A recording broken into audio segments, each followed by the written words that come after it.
he had 3 Aboriginal wives. You know, that's why we got such a big family. Yep. And then Dad, he married a Western woman. Yep. My mum, whenever they used to ask about Dad, she used to tell them, no, he used to drive on coal trains. You know? That's one way of putting it. Yeah. And then so are you okay with me putting this on with? Yeah, Cafe Life, yeah. And so that's how that come about. And then I married a Katie's woman here. Oh, really? You know, and I had all my kids Katie's woman there for all 3. So yeah, so that's why I come on jumping over. And I married a Cherokee woman. So I just been over with the Cherokees in America just now. I had to go back to Nashville to record again. Oh, did you? Yeah, this year again. So I went there and done that. And there's I'm in with a mob call now. It's called Kahishi, which it's a whole heap of Native American tribes are all together, and we're on the brother-sister radio broadcast, I think. Awesome. And so I done a show in New York in the basement there, and then I done a show with a Navajo woman in New Jersey, and then I went to Nashville. I recorded in Nashville. I performed at Memories. I performed at a lot of places out there. Wow, cool. And I've just come back, and now I'm getting my whole album's being mastered in Sydney, so great. You know, I'm waiting for that to come through. But that's 3 years in a row now I've been with Native Americans, you know, and I went to Denver. I've been all over the place, been on the reservations. Wow. And no different here. No, it's not. Big trouble with grog, big trouble with drugs. Same. You know, all the same. Lots of motor cars everywhere, broken down. You know, Same. Yeah, it really good and wonderful people and really sad. And well, the same as here, you know. But I think segregation is what politicians and that want. Yeah. So they want you to say, you know, we want this, we want that, because all it's doing is just segregating people. Yep. It's the same here in Australia, you know. Like at Redfern this year, I went there. I was broadcasting there with all the announcers and all that, and Charlie Dobson, all that mob, all there, you know. And that's how we were talking. And then they got me. They nearly got me into trouble to go into the Sydney Opera House and pull the didge out and play it. And they filmed it. Oh, yeah? Yeah, so I did. But I didn't know that you weren't allowed to do that. Yeah. Yeah, so, and that was Shani Wilkie, they were all there, you know. Really? Yeah. Well, thank you. It's been interesting coming back and connecting for the first time, and that was last year, and so this time we came back with a real purpose of capturing people's stories and language. It's really how it started, didn't it?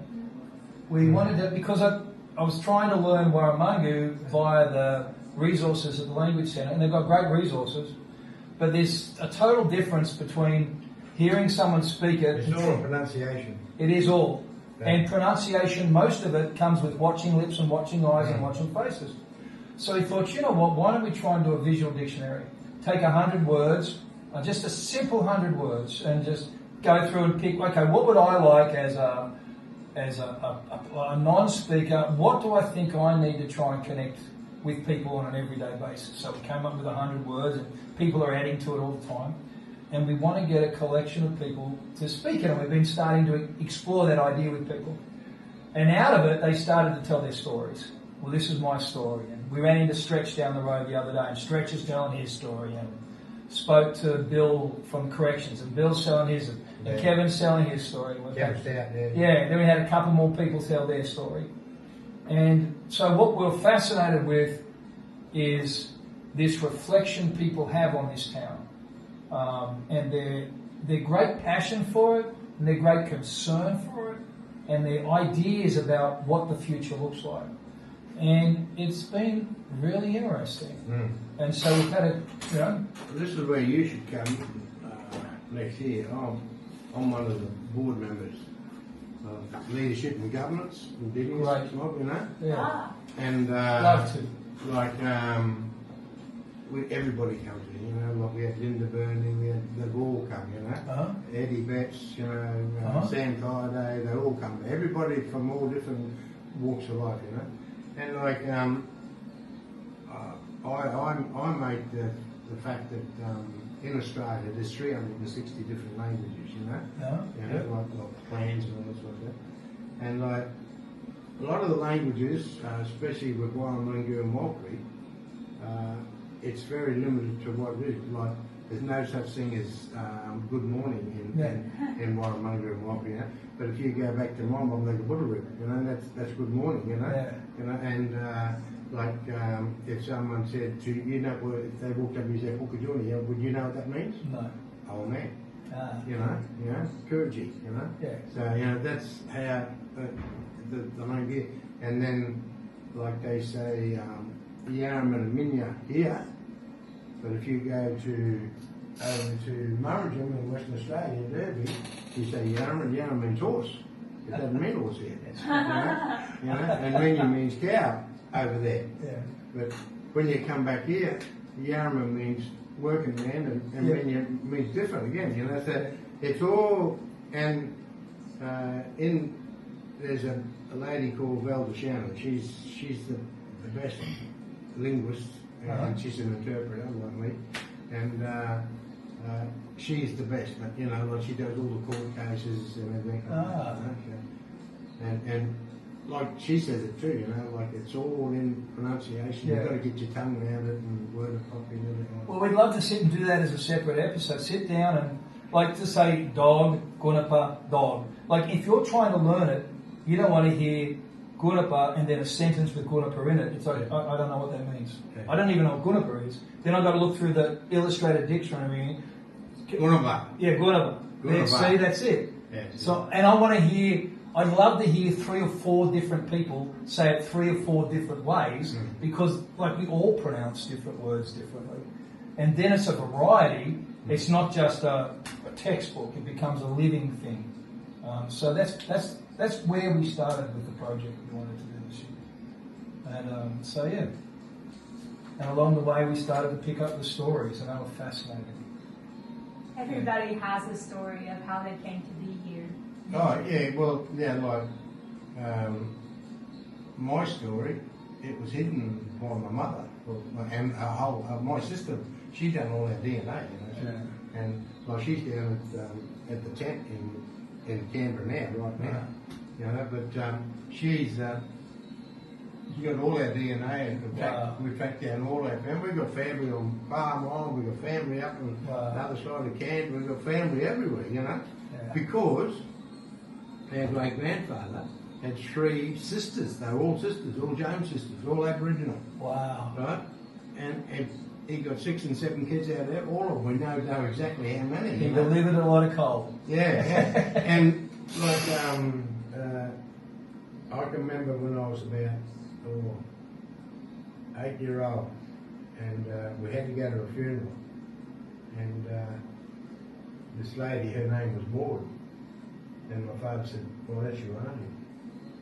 You know, and she was proper Aboriginal, you know. And that's the first time I've ever experienced it, you know. Yeah. Wow. But you know, Dad was, he was under Mum's thumb, you know. So, you know. Anyhow, I'll just get a bit more information there. So you're from New South Wales now? No, from Dallas, Texas. Oh, Dallas, Texas. So I've been in America for 25 years, working. Yeah. Entrepreneur, started a bunch of business. We run a non-profit for anti-human trafficking and trauma recovery. Yeah. So we worked on the Epstein case, anti-human trafficking. You know, often where kids or people are sold for sex or labour. Yeah. So we worked on the Epstein case, and the guy who took over from it, a guy called Nygar, helped put that guy away. So, and we run a media company that funds that, and we run a wellness centre, and we've developed a protocol that's non-pharmaceutical to help people recover from trauma. So I've been using it myself for 15 years, and we've developed it as we go. I used it to really heal myself when I had recall of what happened to me as a kid, and so that's one of the focuses we've had. Yeah.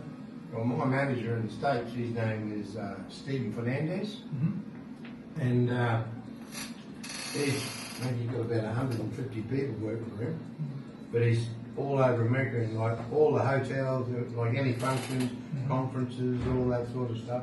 He does all the miking up to speak and organises, acts and all that sort of stuff. He does all that, He just done a whole heap of stuff for Trump, So it's all the good, as far as that goes. So. Yeah, we worked a lot with Trump in the anti-trafficking space. Well, it was so strange this year because when he left Australia, so everybody's calling Trumpy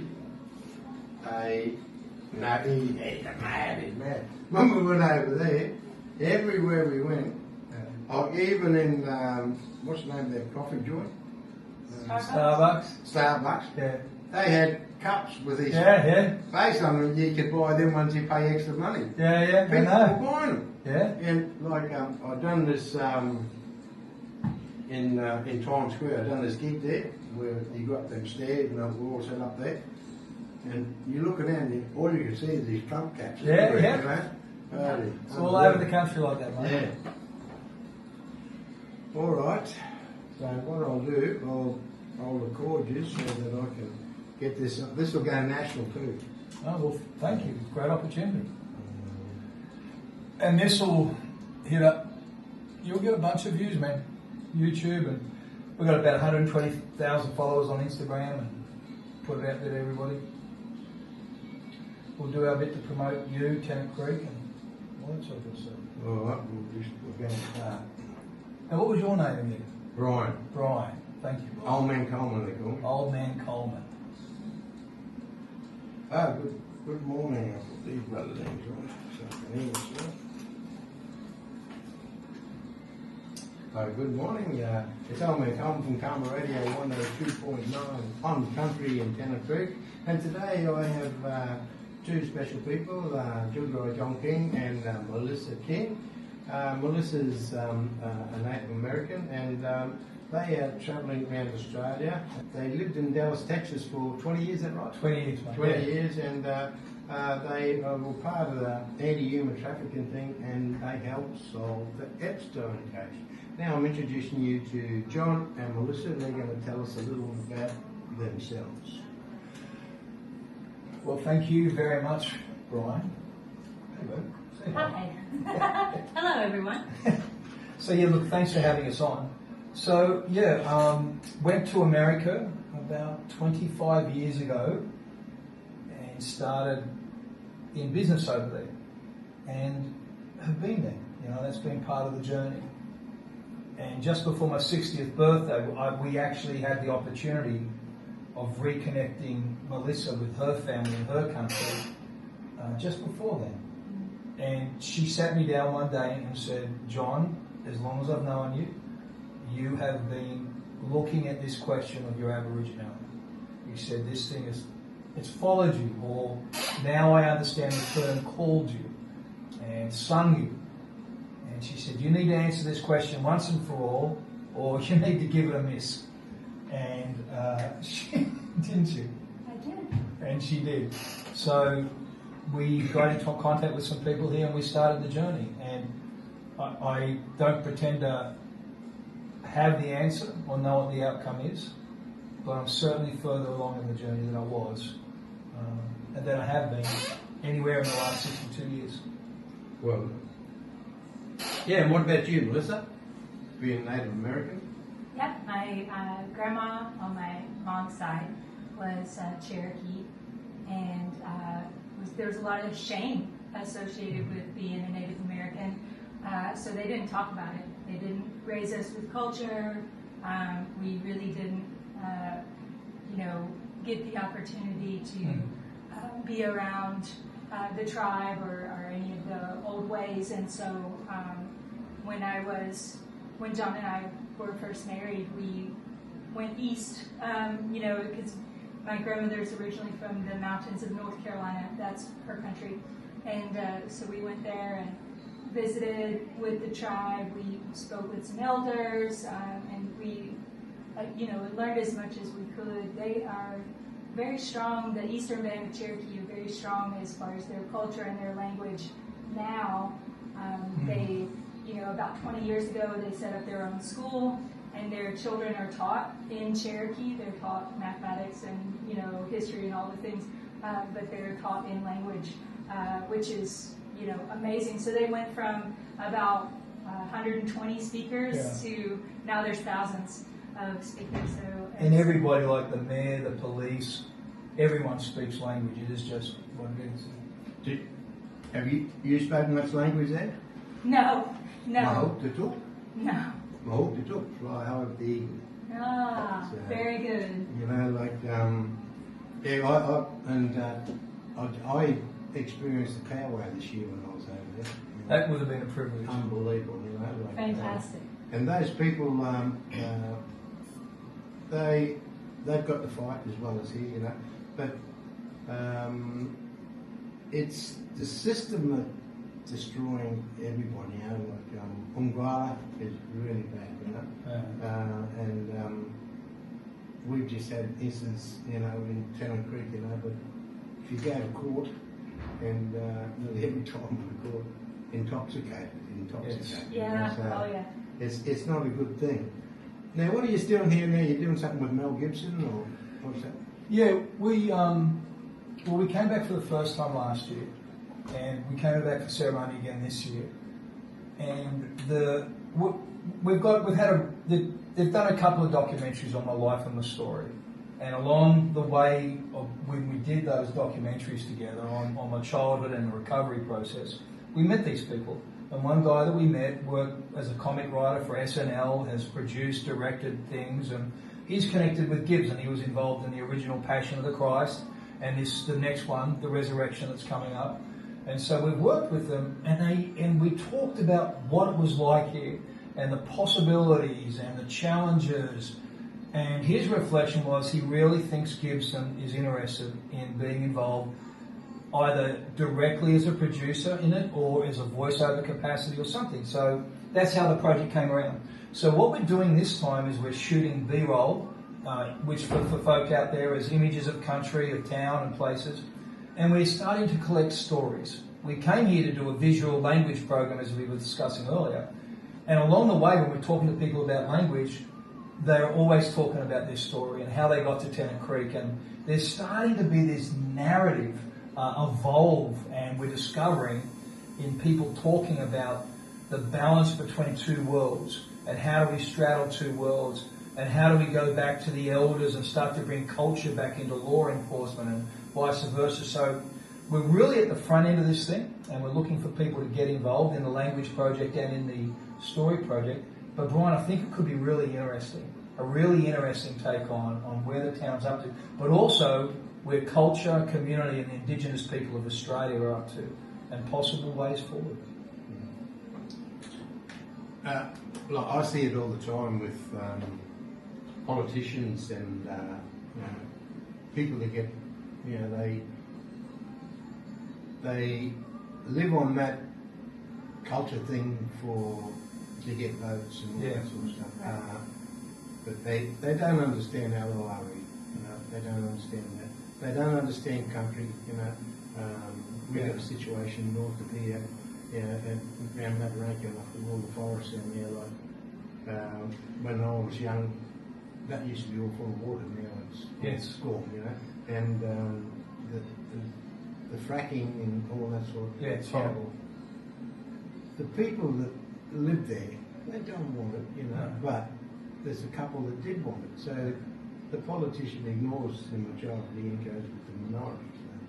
But that's another story. So Yeah, well, it's good for you to come in, and I thank you very much. And I think that that story with Mel Gibson will do well. And any way we can help, to get out on country, you know, there's more to country than just Tennant Creek, you know. Yeah. And there's some great people in the thing, and don't just stop here. Go get across the border, you know, go into the Kimberley, go and meet Eddie Naguda, you know, Yeah. good on and everything like that. Because those people, they still got culture, and they come here, they shake their head, you know. Yeah. You know, my good friend Caama, you know, he's tried very, very hard, you know, but unless the respect is there, you know, because we've lost the originality of the warrior, Yes. and now we've got the gangster. You know, so, That's well put, mate. yeah, so Yeah. it's not as much as. Well, I thank you very much for coming in, and very good. Thank you. Thank you.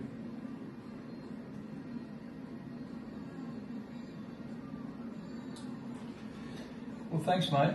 No worries, mate. It's awesome.